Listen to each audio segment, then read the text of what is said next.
The night was warm in Babylon. The air was thick with incense and unease. From the towering walls to the secret courtyards, every whisper carried the same name: Cyrus. No thunder of war echoed across the gates. No flames rose into the sky.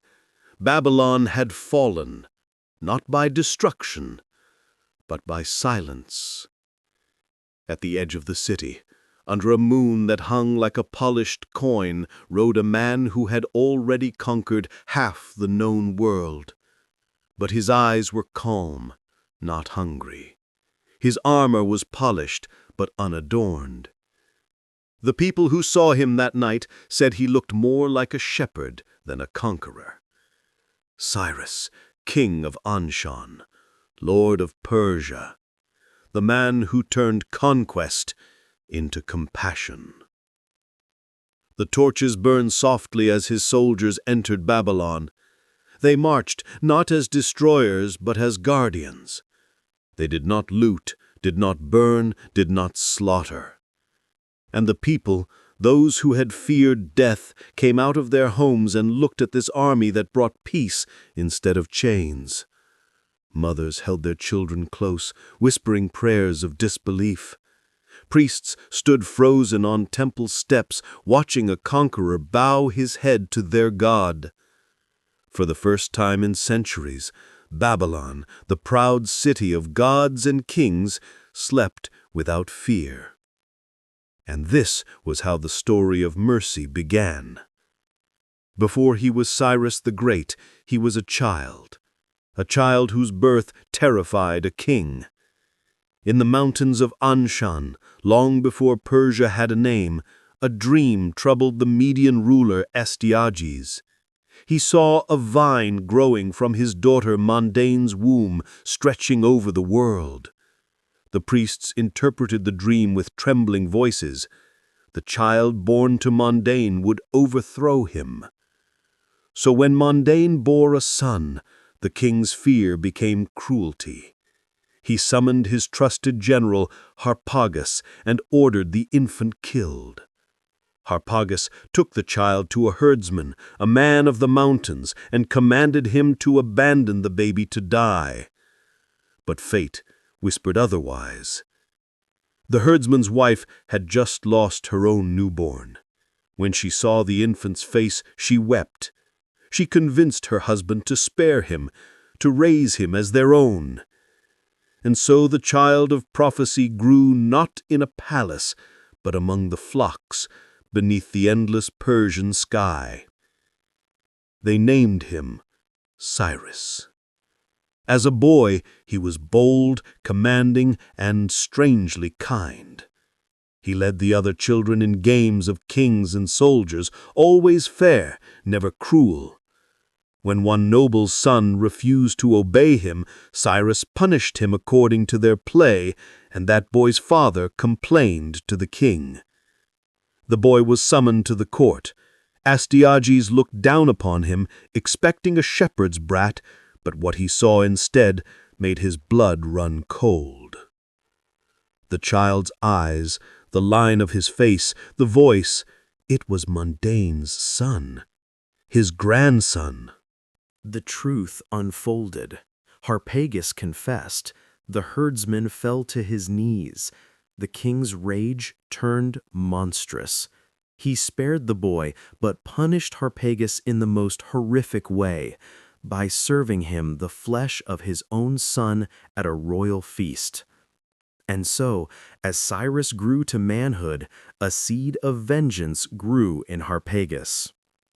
Years later, when Cyrus led the Persians, when the mountains echoed with the sound of rebellion, Harpagus sent him secret messages. He had waited for this moment all his life. The Medes were tired of Astyages. The soldiers would turn. The time had come. Cyrus rose like a storm. The battles were fierce but swift. The Medes, betrayed by their own generals, could not withstand the Persian tide. And when the war ended, Cyrus entered the Median capital, not with destruction, but with grace. They brought the old king before him, the man who had ordered his death. The court waited for vengeance, but Cyrus only looked at his grandfather, old and broken, and said, "You have lost a kingdom, but found a grandson." And the world saw something new, a conqueror who forgave. That was the beginning of the Persian Empire, not just an empire of land, but of ideas. Cyrus united tribes that had hated each other for centuries. He built alliances not on terror, but on trust. He let people keep their gods, their customs, their languages. He understood that power that respects is stronger than power that crushes. Word spread through the East. A new king had risen, one who did not enslave, one who did not destroy.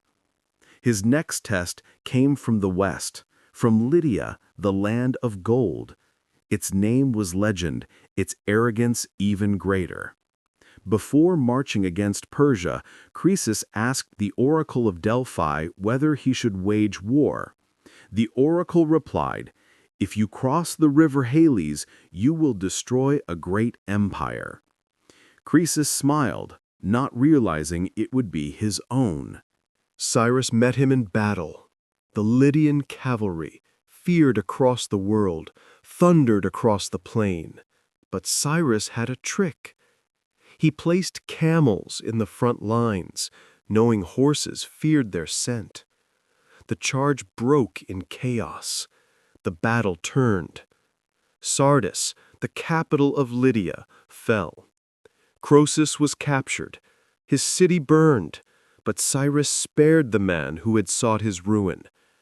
He ordered that Croesus be treated with honor, even allowed to live as an advisor.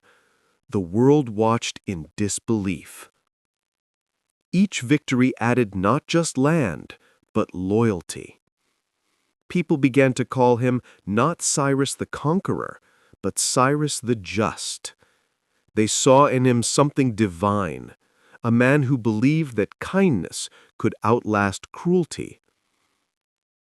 He marched eastward, bringing Bactria, Parthia, and Sogdia under his banner.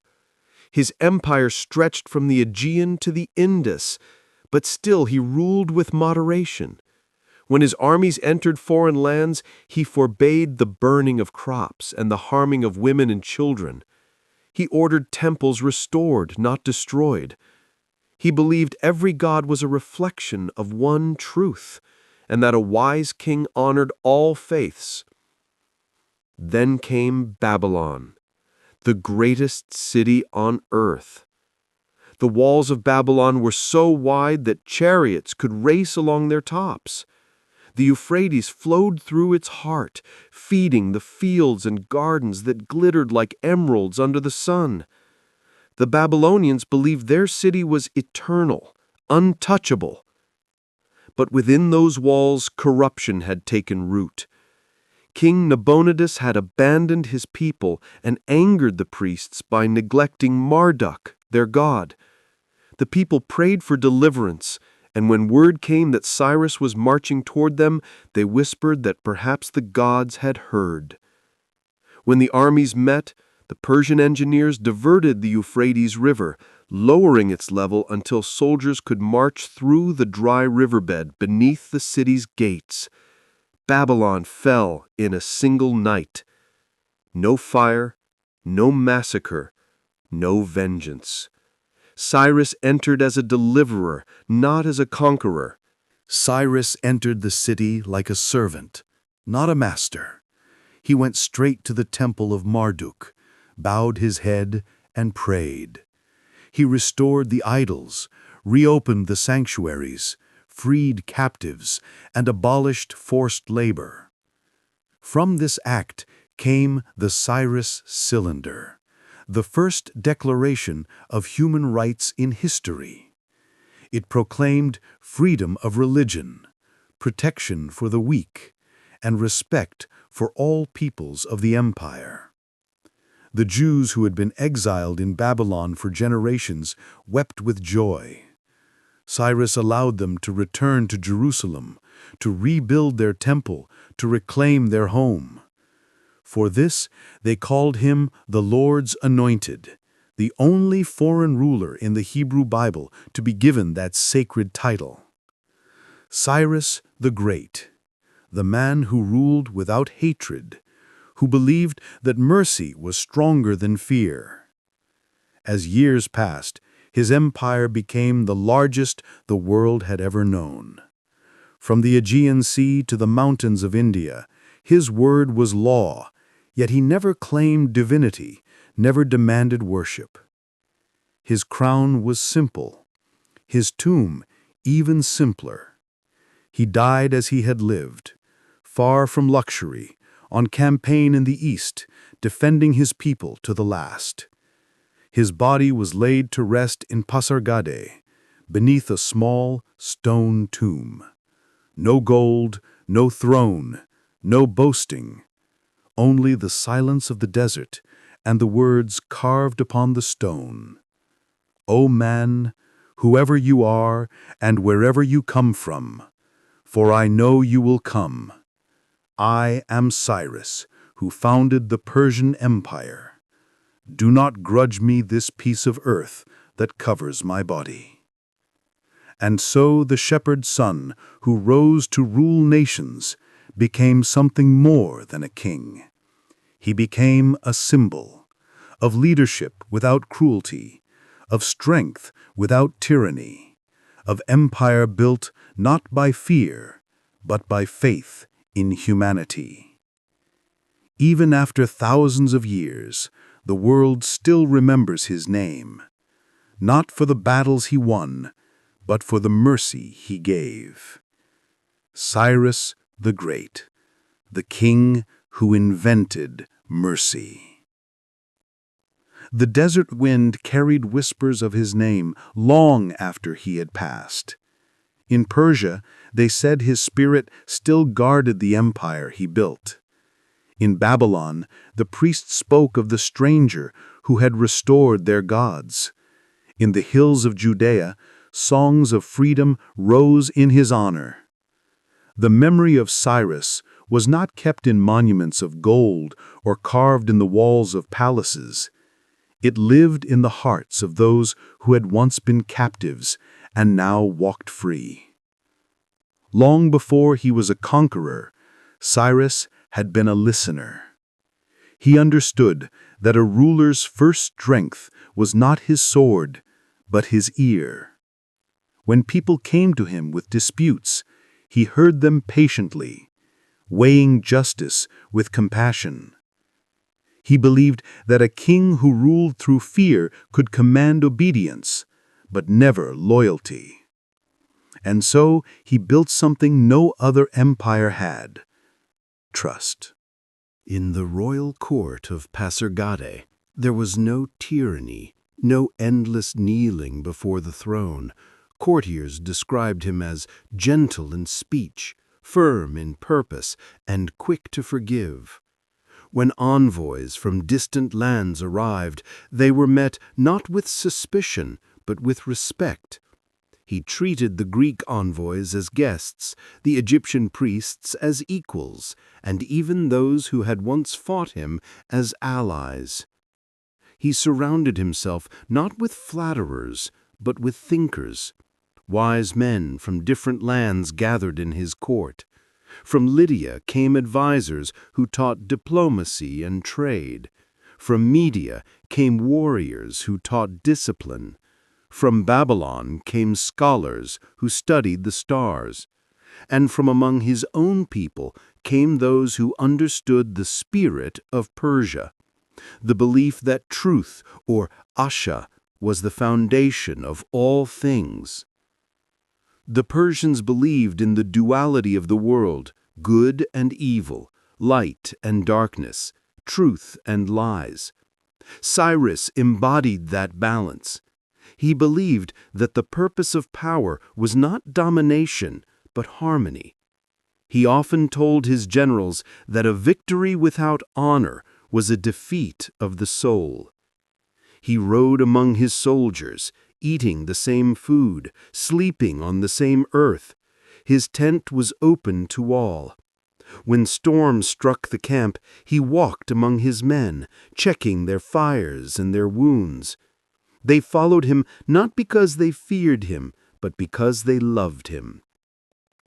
The empire grew vast, stretching farther than the imagination of the old world. From the golden sands of Egypt to the icy passes of the Hindu Kush, his banners fluttered in the wind. Yet Cyrus never ruled through arrogance. Each province was allowed its own customs, its own gods, its own voice.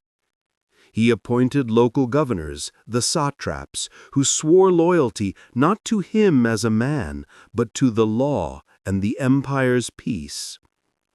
His word became legend. When thieves raided the border towns, he sent soldiers not to punish the villagers, but to protect them. When famine struck in the western plains, he opened the royal granaries. When the sick came to his gates, he ordered physicians to treat them without price. He did not believe in dividing his people by birth or faith. He said once, "The sun shines alike upon all men. Should the king then cast a shadow?" In his reign, the roads of Persia became rivers of life. Merchants crossed deserts safely, their caravans guarded by the king's law. Farmers worked the fields without fear of invasion. Artists painted freely, poets recited without trembling.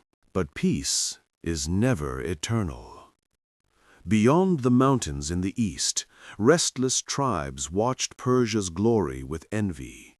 Among them were the Massagetae, fierce and proud, ruled by a queen named Tomyris. She was strong and unyielding, her people nomads of the steppe, their warriors swift and ruthless. Cyrus, ever the dreamer of unity, sought to bring them under his protection. He sent envoys offering peace through marriage, asking the queen's hand in alliance. But Tomyris saw through his plan and refused. Her pride was as sharp as her sword. Then came the war. The Persians marched eastward, their armor gleaming under the sun. The rivers ran dry behind them, the deserts endless before them. Cyrus was nearly 70, yet he led the army himself. He had grown gray, but his spirit burned bright. His generals urged caution, but he pressed on, saying, "A king must go where his people's fate is written." The first battle went in his favor.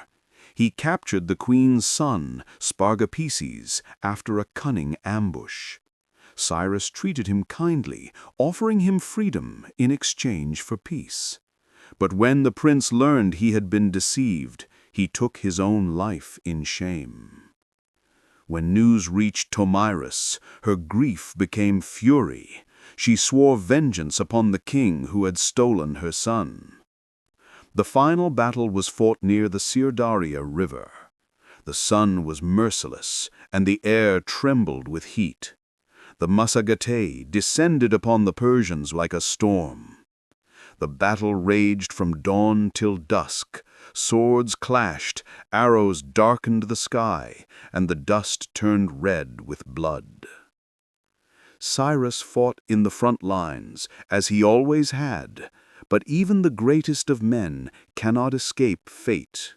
Struck down in the chaos, the king fell. When the battle ended, Tomyris ordered his body to be found. And though legend claims she took vengeance by dipping his head in blood, her own words told a different story. She said, "He was a lion among men, and though he was my enemy, I honor his courage." The soldiers carried his body back to Persia. Across mountains and rivers they walked in silence. When they reached Pasargadae, the people wept as if the sun itself had set. His tomb was built of simple stone, resting upon 6 steps, facing the rising dawn. There were no jewels, no golden carvings, only a single chamber and the quiet presence of eternity. Over the centuries, empires would rise and fall upon the land he once ruled. The Greeks would come, then the Romans, then the Arabs, then others still. Yet none would erase the memory of the first king who conquered with compassion. The Greeks called him a philosopher in armor. Herodotus wrote of his justice. Xenophon, the soldier scholar, wrote an entire book, the Cyropedia, teaching future generations how a ruler should lead, not by fear, but by wisdom. Even the great Alexander, centuries later, would bow before his tomb. It is said that when Alexander entered Pasargadae, he ordered Cyrus's resting place to be cleaned and guarded. He stood before the stone chamber and whispered, "If I could be any man but myself, I would be you." Time buried kingdoms, but not names. And among the ruins of empires, the name of Cyrus still shines like the morning star. His laws became the roots of governance. His ideas of tolerance echoed in the ages that followed.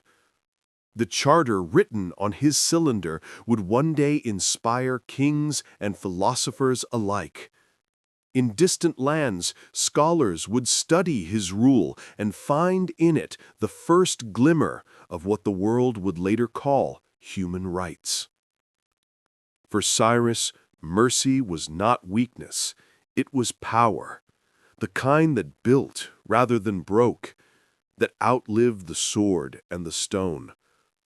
He believed that the greatest victory of all was not to enslave others, but to teach them freedom. In his empire, mercy was law, justice was religion, and truth was the crown of the king. Long after his body had turned to dust, the winds of Persia still whispered his creed. They said, "Be firm in purpose, but gentle in hand. Rule the land, but never the soul. Hold power, but never pride." And when the stars rise over the silent tomb in Pasargadae, travelers still stop to listen. For in the quiet of the desert, they say you can hear the faint voice of a king who dreamed of peace before the world understood what peace meant. Cyrus the Great, the shepherd who became the father of nations, the conqueror who never needed cruelty, the king who invented mercy. Years passed, but the memory of Cyrus never dimmed. His empire, vast and radiant, did not collapse at his death. It endured, shaped by the laws and spirit he had left behind.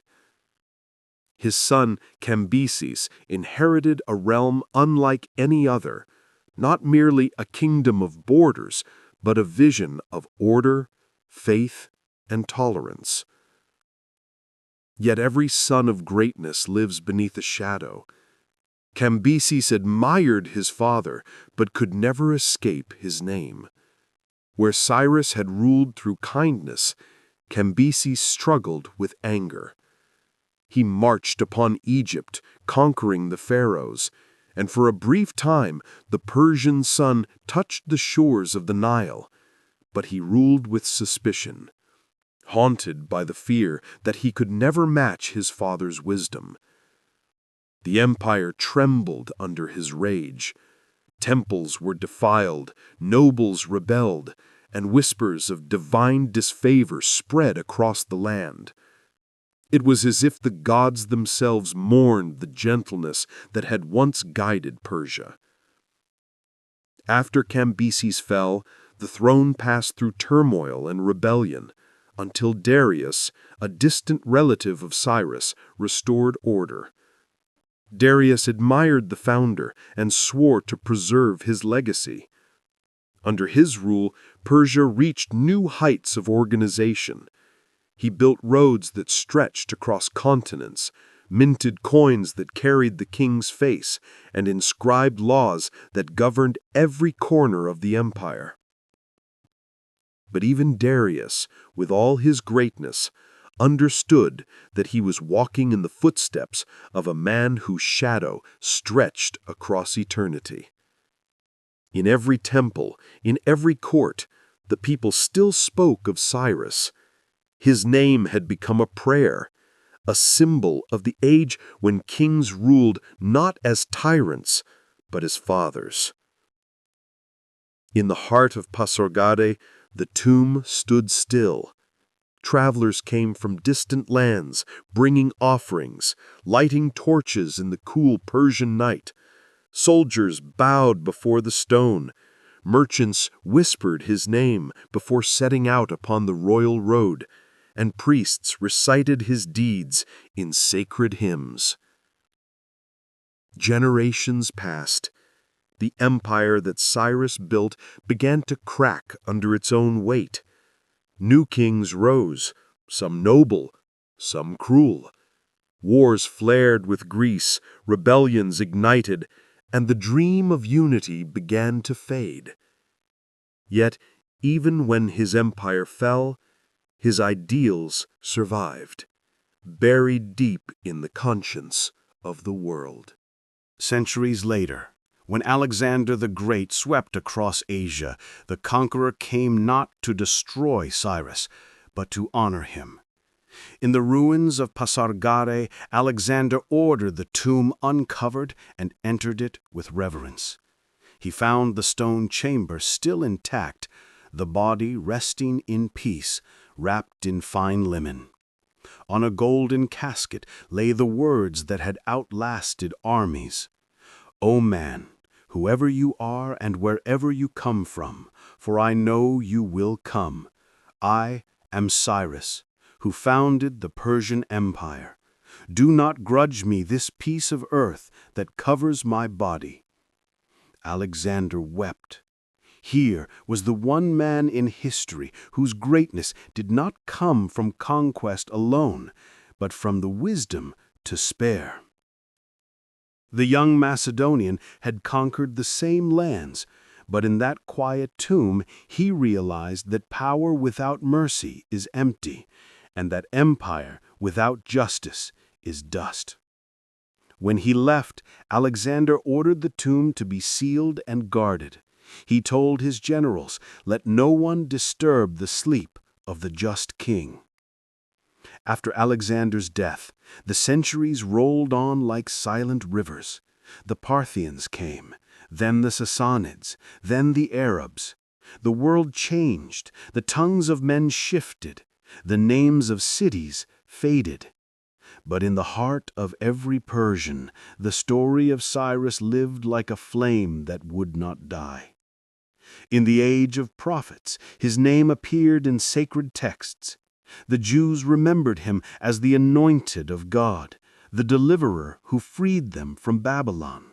The scroll of Isaiah spoke of him not as a foreign ruler, but as chosen, a man through whom divine purpose flowed. And through that blessing, Cyrus crossed the boundaries of faith. To the Persians, he was the father. To the Greeks, a hero. To the Hebrews, a liberator. To all who heard his story, he was proof that even in the age of blood and iron, goodness could wear a crown. The centuries that followed turned his name into myth. Philosophers studied him, kings tried to imitate him, and poets sang of his mercy. When rulers in distant lands sought to understand the meaning of justice, they spoke his name. When tyrants fell, they were compared to those he had overthrown. Even the mighty Rome, rising from the ashes of the Mediterranean, borrowed from his idea that law should outlive the king and mercy should guide the sword. When later times empires grew cruel again, the world would remember Cyrus as a dream that once lived. His cylinder, buried beneath the ruins of Babylon, would be uncovered thousands of years later, a clay voice whispering across time. The inscriptions upon it would astonish scholars. The words of freedom, tolerance, and equality, spoken in an age that knew none of these. It would be called the world's first declaration of human rights. And in that moment, Cyrus would rise again, not as a warrior, but as a teacher. In the modern age, when nations wrote charters and people spoke of liberty, they looked to that ancient cylinder, to the words of the king who freed slaves and respected faith. They realized that the dream of humanity had not begun in marble halls or modern parliaments, but in the heart of a Persian shepherd who believed that mercy was the truest measure of strength. Even now, when the stars burn above the ruins of Forgave, travelers still stand before the tomb. The night wind sighs through the stones. The moonlight touches the ancient steps. And in that quiet, they say you can feel it, the presence of something greater than power, older than kings, deeper than time. Cyrus the Great, the king who conquered without hatred, who ruled without cruelty, who gave freedom where others took it away. His empire fell, as all empires do. But his idea that justice and mercy can build a kingdom stronger than walls still endures. Every age of darkness, every tyrant who rises, every cry for freedom that echoes in the streets of nations carries, somewhere in its heart, a memory of that man, the one who walked into Babylon not with chains, but with peace, the one who forgave his enemies, who freed his captives, who saw the divine spark in every human soul. And so his story continues, not in the pages of history, but in the breath of every dreamer who believes that kindness can rule the world. When night falls over the ruins, the desert becomes still. The stars above Persia shimmer like the embers of a forgotten fire. And the wind whispers through the tomb once more. O man, whoever you are and wherever you come from, for I know you will come. Cyrus waits, not for worship, not for glory, but for the day when kings and nations and men remember what he knew long ago, that mercy, not might, is what makes the world endure. Cyrus the Great, the shepherd who became the king, the conqueror who became the savior, the man who invented mercy. The desert sleeps beneath the endless sky. Where the mountains afar cradle the last breath of twilight, the land still remembers him. The stars, those ancient witnesses, drift above the silent plains that once trembled beneath Persian hooves. Somewhere beyond the whispering wind, the stones of Forgave hum with memory, not of conquest, but of compassion.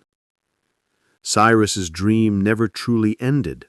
It simply became part of the earth, a pulse that beats through the heart of time.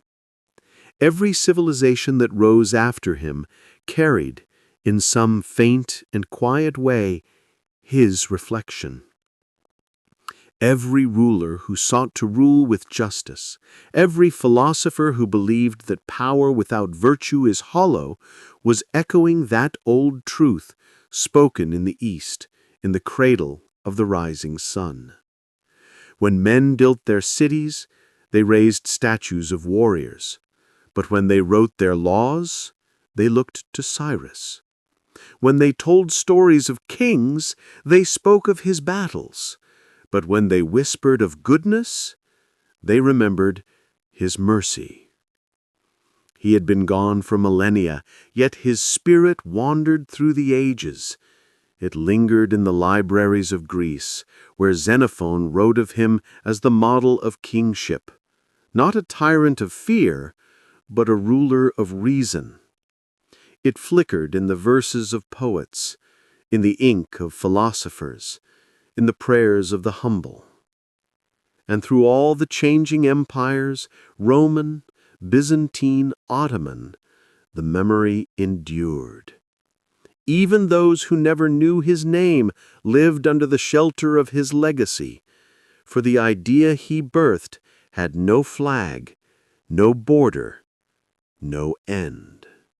Once, in a distant age, travelers found themselves before the ruins of his capital. The air was still, the stones half buried, the grasses tall. They spoke different tongues, came from lands he could never have imagined, yet when they looked upon the ancient tomb, all fell silent. There was something sacred in that simplicity, a small house of stone for the man who had held half the world in his hands. One of them knelt, brushed the dust from the inscription, and read aloud the words that had outlasted the sword. "I am Cyrus, who founded the Persian Empire. Do not grudge me this piece of earth that covers my body." The wind sighed, as if answering across centuries. And for a moment it felt as though he was there again, the shepherd boy who rose with the dawn, who listened to the bleating of goats and the call of the wind through the valleys. The boy who learned that strength means nothing without kindness, that a crown means nothing without mercy. He had been a king among men, but he had also been something rarer, a man among kings. Now when the world turns in its restless sleep, when nations rise and fall as they always have, his story comes again, like a soft echo across time. In the dark hours of the night, when history feels heavy and hope seems small, his voice is there, whispering from the dust of ancient Persia. Be just, be kind, for it is mercy that makes the strong truly strong. Every civilization has its conquerors, men who build empires through blood and fear. Their names are carved deep, but time is cruel to those who rule through terror. Their monuments crumble, their victories fade, their empires become dust. But mercy endures. It outlasts the tyrants.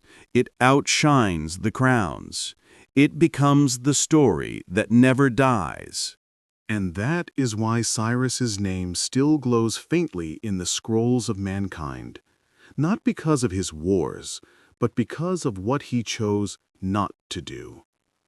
He could have burned Babylon to ash, enslaved its people, erased its gods. Instead, he rebuilt its temples, freed its captives, and bowed before the dreams of others. In that moment, he did something the world had never seen. He made peace more powerful than conquest. The ancients say that when he died, the sky was quiet for 3 days. No storms, no wind, no rain.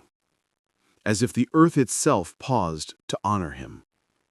They buried him in a chamber of stone, simple and clean, facing the rising sun. No gold, no jewels, no throne, only stillness.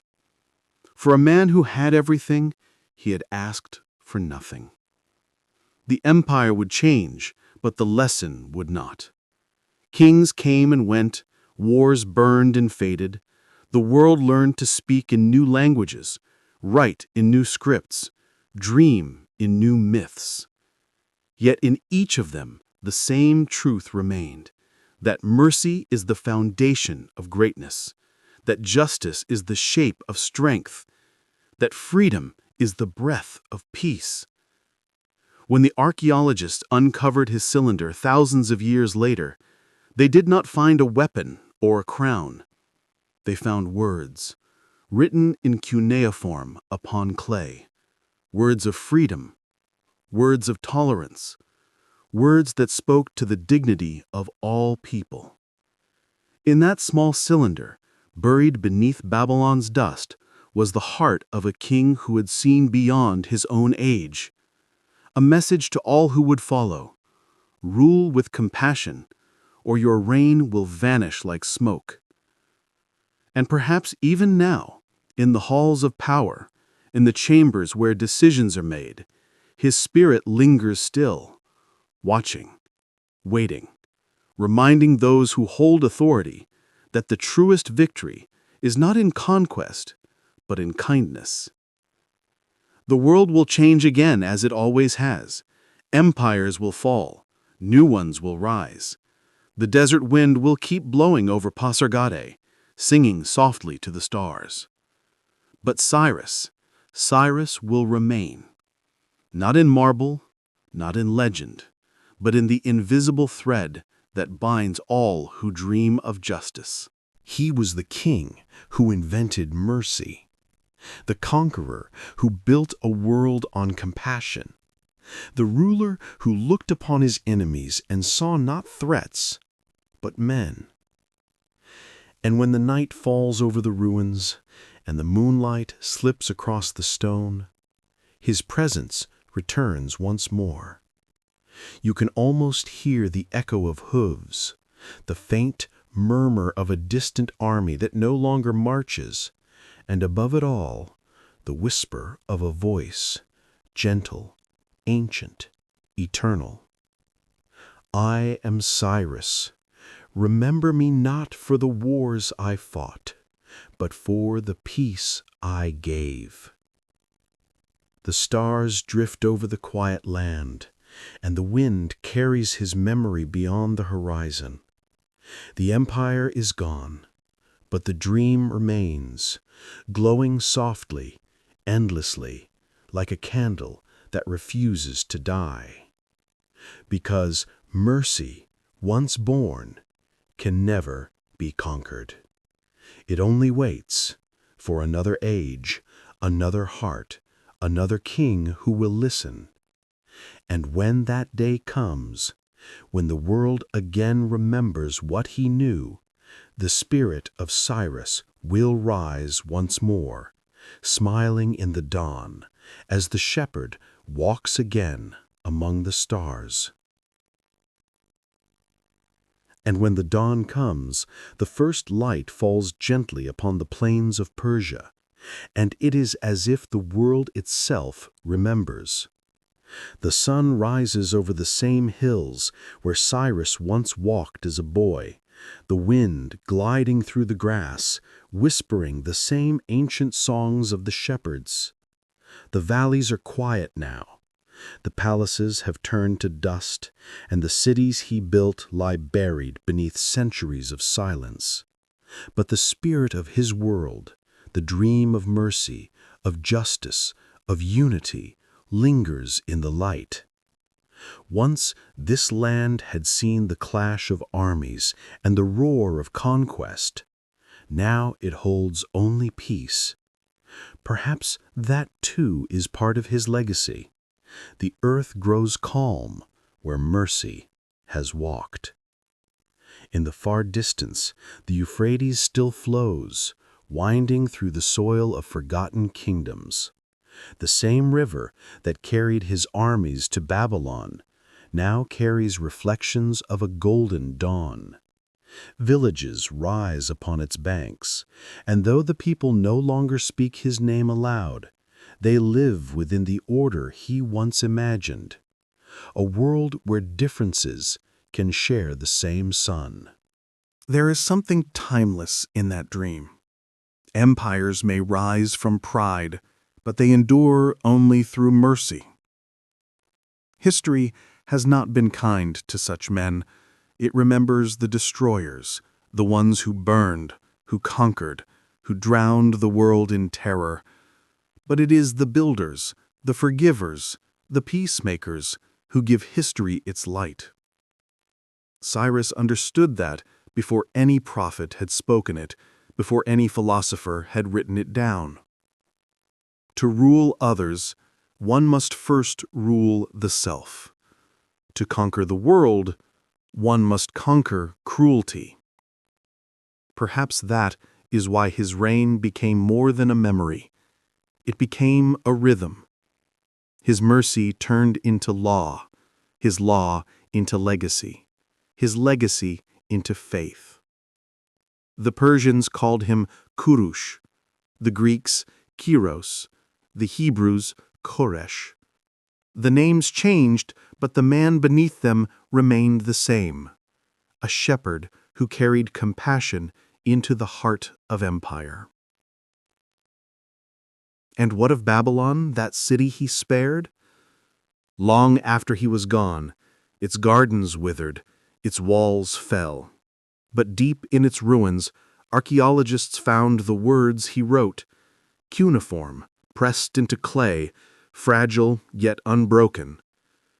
They read of his mercy, of his justice, and marveled that a king of that age could write such thoughts.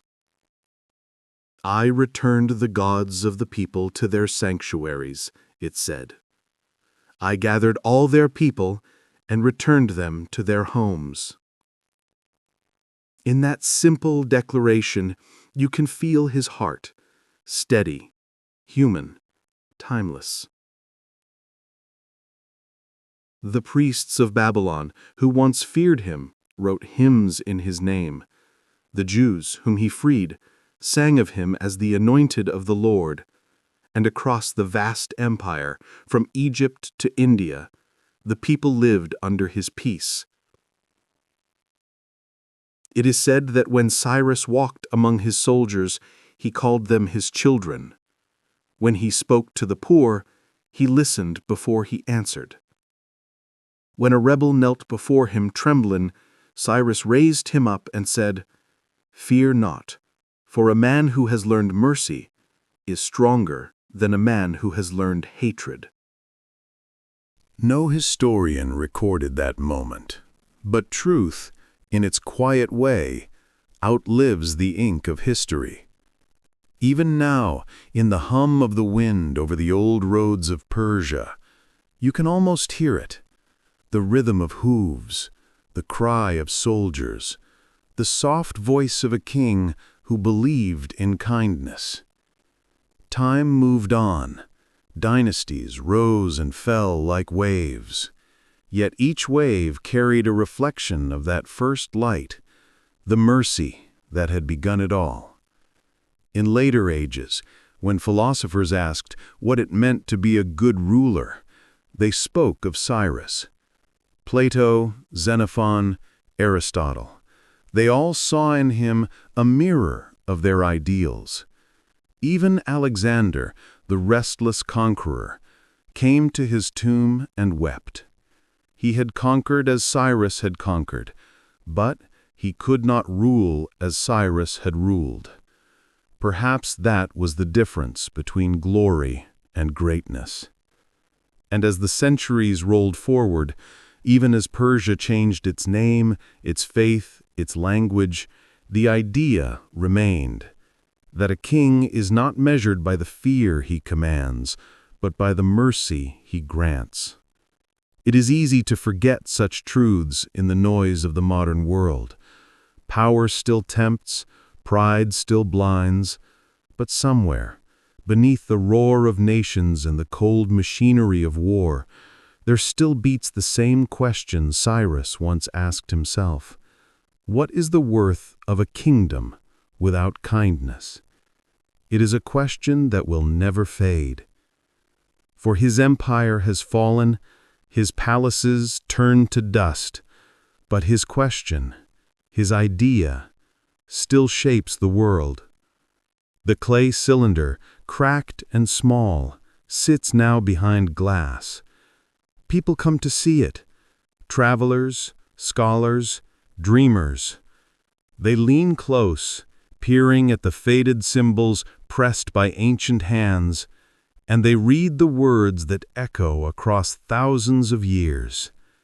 Freedom, respect, peace. The room is silent. The visitors whisper, and for a fleeting moment they are no longer in a museum. They are standing in the shadow of a king who believed that mercy could rule the world. In that silence, Cyrus lives again. The shepherd who listened to the wind. The warrior who spared the fallen. The ruler who saw humanity as a single family beneath the same sun. No monument could have held his spirit. No empire could have contained his dream. He was not the first to conquer, nor the last to rule, but he was the first to understand that the heart is stronger than the sword. And perhaps that is why the stars still shine over Persia as they did in his time, patient, ancient, endless. Because somewhere between them, in the quiet halls of eternity, Cyrus still watches, his voice gentle as the desert wind. I am Cyrus. Remember not the wars I won, but the peace I gave. The desert night returns, vast and endless, and the stars burn like slow tears over the quiet bones of empire. The wind moves gently across the plain, carrying whispers through the tall grass that bends toward the old tomb. In the stillness, the earth breathes the memory of one man, a shepherd, a conqueror, a king. The tomb of Cyrus stands small and simple beneath the heavens. Its white stones glow pale under the moon, untouched by the noise of centuries. Once soldiers guarded it with their lives. Now only the wind keeps watch. Yet even in this silence there is no sense of loss, only peace. The kind of peace that comes not from conquest, but from understanding. A jackal calls from the distance. The night answers. Somewhere beyond the mountains, rivers still run as they did in his time, and children still laugh beside the same waters where his armies once drank. The land has changed names 100 times, but the rhythm of life remains. The rhythm he once protected. He was born in a world of iron, where kings ruled by fear and empires were forged in blood. But Cyrus dreamed of something different, a realm where the strong defended the weak, where the gods of many people could stand side by side, and where even the conquered could live without chains. It was a dream so rare, so fragile, that it almost sounds impossible. And yet, he made it real. What made him different?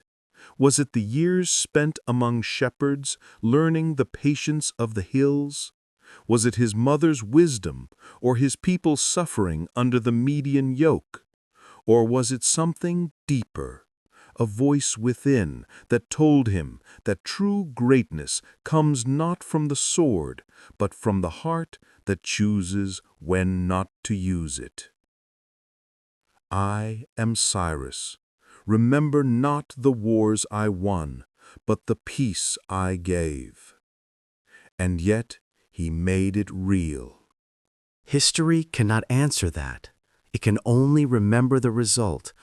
A king who ruled the largest empire the world had ever seen, and yet never forgot what it meant to be human. Long after he was gone, when philosophers argued about virtue and kings debated the meaning of justice, his shadow stretched across their words. They wrote of the ideal ruler, the philosopher king, the just monarch. But he had already lived that life centuries before any of them were born. Even now, his story feels like light in a darkened age. In a world that forgets mercy, his name returns like dawn. If you listen closely, you can almost hear his steps on the stones of Babylon, soft, deliberate, humble. The torches of his soldiers flicker in the night, but there is no smoke, no fire, no destruction. The gates of the city stand open.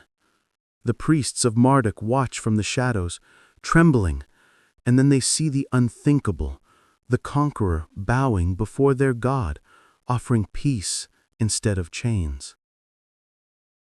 In that moment, the course of history changed because of one decision, one act of mercy. And centuries later, that same act would echo through scriptures and constitutions, through stories told by firelight, through laws written in marble halls. He could not have known how far his touch would reach. He only did what felt right, and that, perhaps, is what makes him eternal. The wind turns colder, the stars shift, but the tomb of Cyrus still glows, as if lit from within. Some say that if you stand before it long enough, you can feel his presence, not as a ghost, but as a memory that refuses to fade. A traveler once wrote, "It is not the grandeur of the tomb that humbles you, but its simplicity. It is the silence of a man who no longer needs to prove anything." And maybe that's what his story teaches most of all, that the greatest power is not in the voice that shouts, but in the silence that endures. The silence that forgives, the silence that builds, the silence that remembers. Cyrus did not leave behind a religion, or a monument to himself, or a demand to be worshipped. He left behind an idea that freedom and mercy could hold an empire together more tightly than fear ever could. It was a truth too large for his own time, but time caught up to him. When humanity wrote its first words of freedom, they echoed his. When nations rose from the ashes of tyranny, they followed his example. And when people prayed for deliverance, they spoke of a king who once freed the captives of Babylon and gave them back their homes. The clay cylinder that bears his decree sits quiet in a museum now, under glass. Visitors pass by and glance at it, a small thing, unremarkable to the eye. But if you read its words slowly, if you feel the weight of what it says, the promise of peace, the respect for every faith, then you will understand why, even after 2,500 years, the name of Cyrus still matters. He was not just a ruler of his age. He was a voice for all ages. And as the night deepens over Persia, that voice still speaks, not to kings, but to all who would hold power over others. Rule gently, it says. Forgive often. Protect those who cannot protect themselves. And when you stand upon the ruins of victory, remember that mercy is what makes victory worth having. The stars begin to fade. The horizon glows with the first warmth of dawn. The shadows of the tomb stretch and soften. The desert breathes again. Cyrus sleeps still beneath his stone roof, the shepherd's son who changed the meaning of kingship forever. His empire is dust, but his mercy remains. And perhaps that is enough.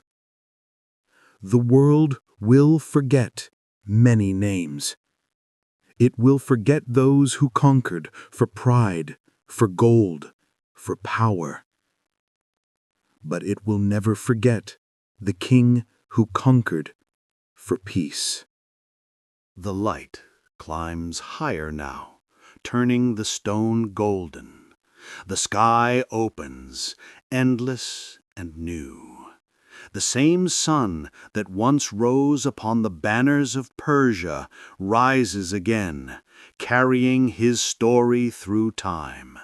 The wind moves softly through the valley, whispering one last time, "I am Cyrus, who founded an empire not with fear, but with mercy."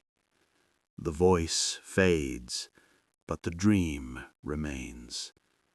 And somewhere, in the hearts of those who still believe that kindness can rule the world, the king walks again, a shepherd among the stars.